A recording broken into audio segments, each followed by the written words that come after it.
Hello, welcome to this DCS F-16 tutorial. In this video, I will be covering the basics of the targeting pod and a couple of different methods for finding a target with it.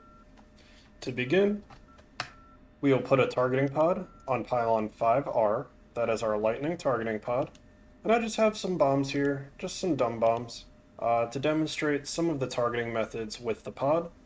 They are not available to you without air-to-ground munitions on the plane, so I just wanted to demonstrate them here. I'll cover how to utilize munitions in the following tutorial videos. After you've put it on your plane, you've rearmed, and it is securely fastened. We can go down to our hardpoint power switches, flip them on, go to air-to-ground, and as long as you followed our general tutorial on startup, you'll have a targeting pod page here. When you select it, you'll see it says targeting pod TGP off. That is just because it is in the process of turning on and warming up since it has power. While that warms up, let's talk about some controls as a refresher. We have man range knobs, CCW and CW. This controls the zoom in and out. We have the expand FOV button. This controls whether we are in a wide or narrow field of view.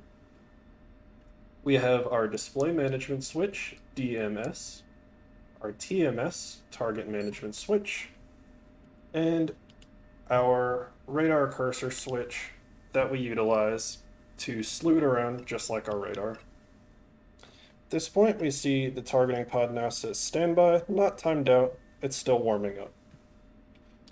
To further prep, I've put in a steer point here in the center of this group of units, and I will utilize that as the first method I show you of how to slew your targeting pod to a location.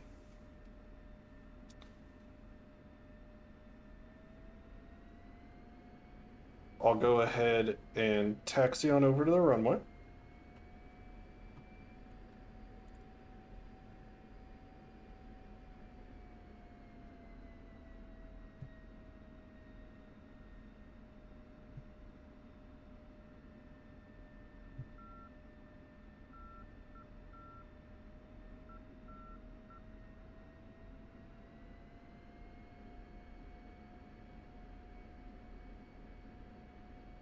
Alright, now we see our targeting pod has warmed up, the screen has changed, we see a variety of options all around it.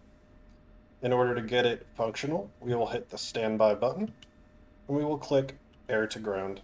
And now our targeting pod is turned on and ready to go. I'll talk about this some more once we're in the air, and in fact I will pause it here and get in the air. Be with you in just one moment.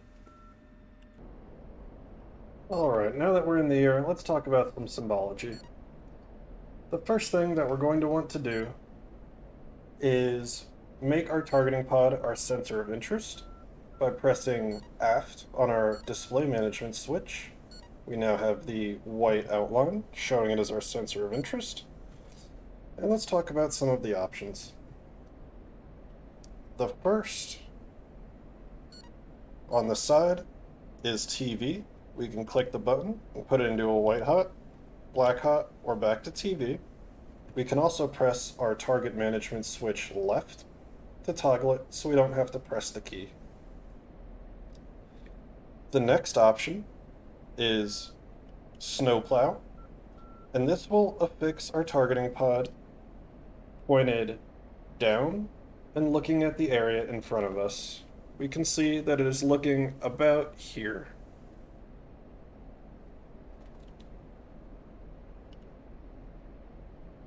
We also have the option of slaving it to the target by clicking the target button.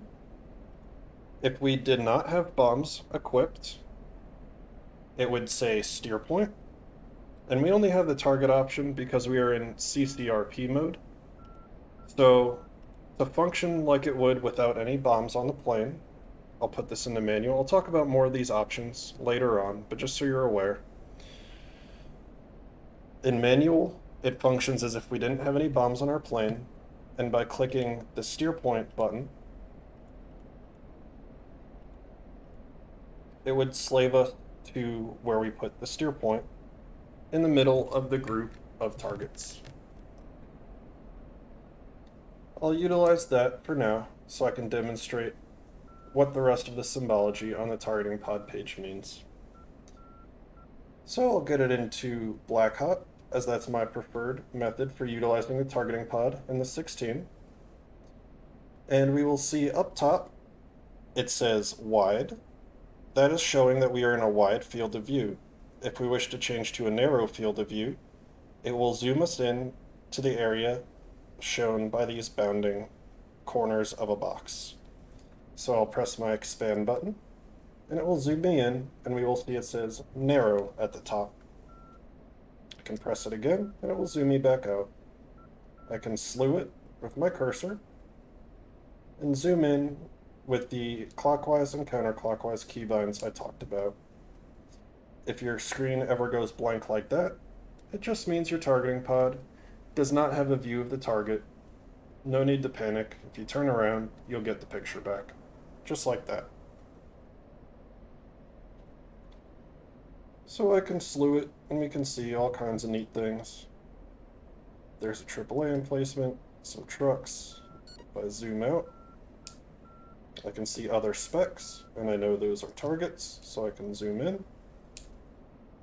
We can see how it looks in TV. White hot and black hot. This is backwards right now as these vehicles are off, so they're not actually hot.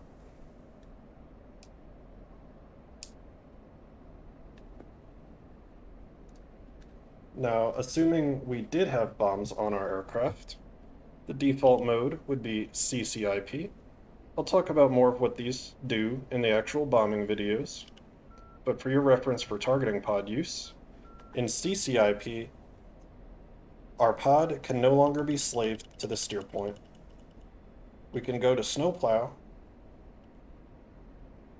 but if we disable snowplow, it actually shows us where our bombing queue is down here. Or general whereabouts of it.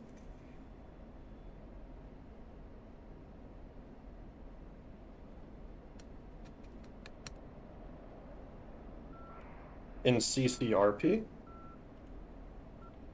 as you saw earlier, we can slave it to our target, which in this case is the steer point. So I can click target, and it will slave itself back over to the steer point. I'll turn around.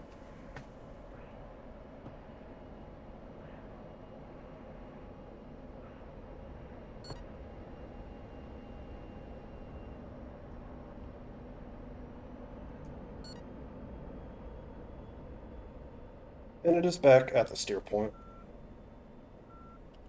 Once again, in the manual mode, it functions as if we didn't have bombs, and we have the option now steer point. If you're ever in snowplow and it's shown as colored with a white background like that, we can't override it. We'll have to disable snowplow mode. If we click the override button, it resets it to about where our velocity vector is, but slightly below it. So you can see our velocity vector is up here, but our targeting pod is actually showing about down here. Without bombs, the main method for using the targeting pod is via steer point. In snowplow, we are able to mark a target and freeze it. So I'll put it back in snowplow, and we can see it is looking, as I said earlier, about down here. So if I'm flying at a target, I can press TMS, Target Management Switch, forward, and now it will lock it at wherever it was looking in snowplow. So it looks like it was looking right about here. And we can slew it as normal. If we press TMS forward, we can put it into a point mode, indicated by this box in the center, and it shows point on the bottom. This would allow us to track a moving vehicle or lock it to a point. I'll go ahead and turn back around and demonstrate that on a vehicle. It will be stationary, but it will serve as a proof of concept.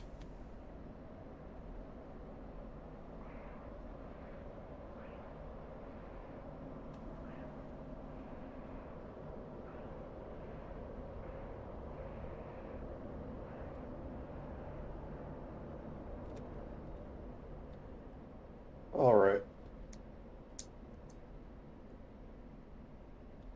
So if I put the targeting pod on the vehicle, it is by default in an area mode where it is not tracking anything, and I press TMS forward, it puts it in a point mode.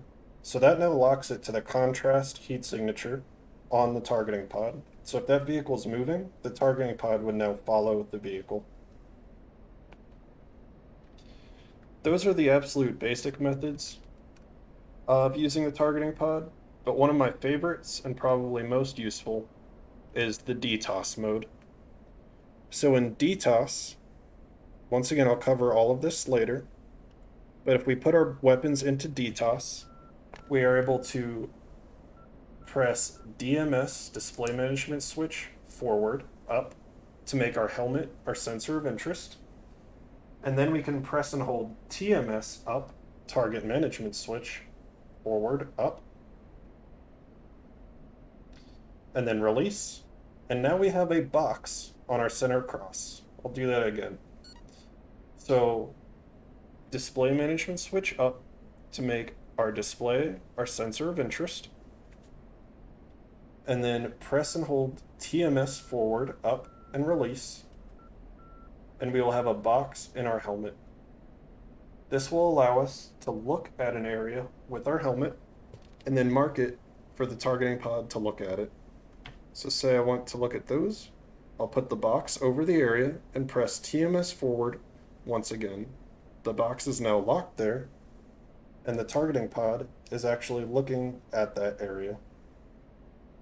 We'll zoom out a little bit, and we can see those vehicles down there.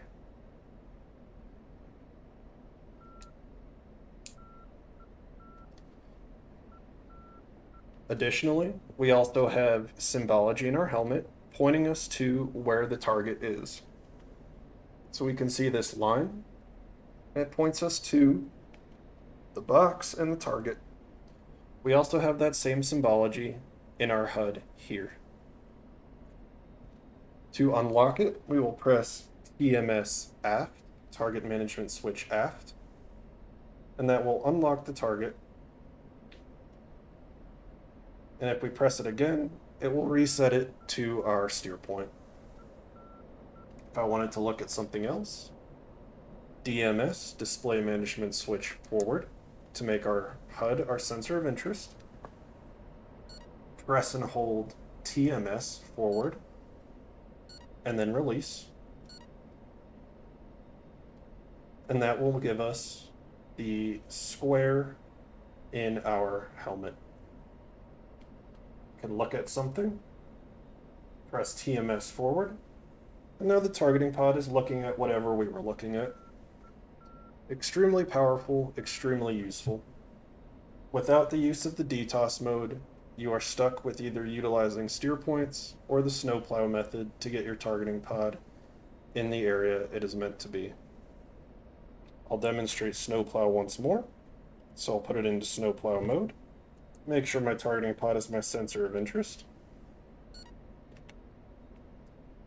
Go ahead and zoom out a bit so it's not ridiculously difficult. And I know it's looking just about down here off my nose, so I'll place that in the general area of where I want it to be.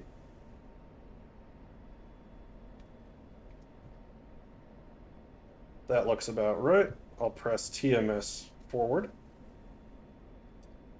and then I'll start looking. And there we go. I'm right in the area I wanted to be.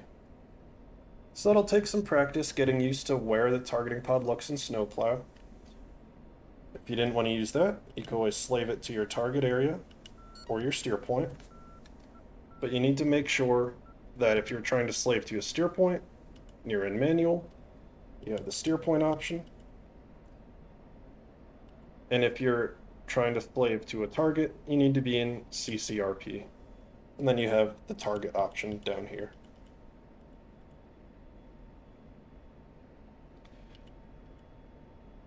So the DTOS, Snowplow, and Steerpoint methods are what you are going to be utilizing with your targeting pod to get it in the area you wish to engage with. You can adjust the picture on your targeting pod by utilizing the rockers on the lower left and the lower right, the gain and contrast.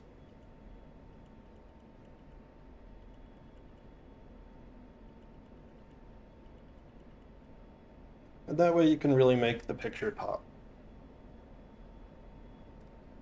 That covers all of the targeting pod basics. There are some more advanced functions, but we'll cover them down the line.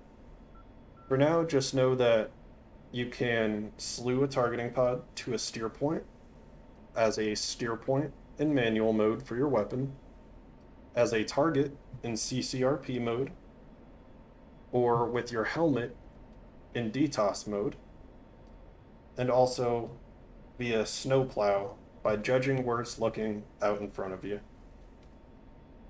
That covers everything. Thanks for watching. Hope it helped. We'll go into more detail and advanced uses in the weapons tutorials.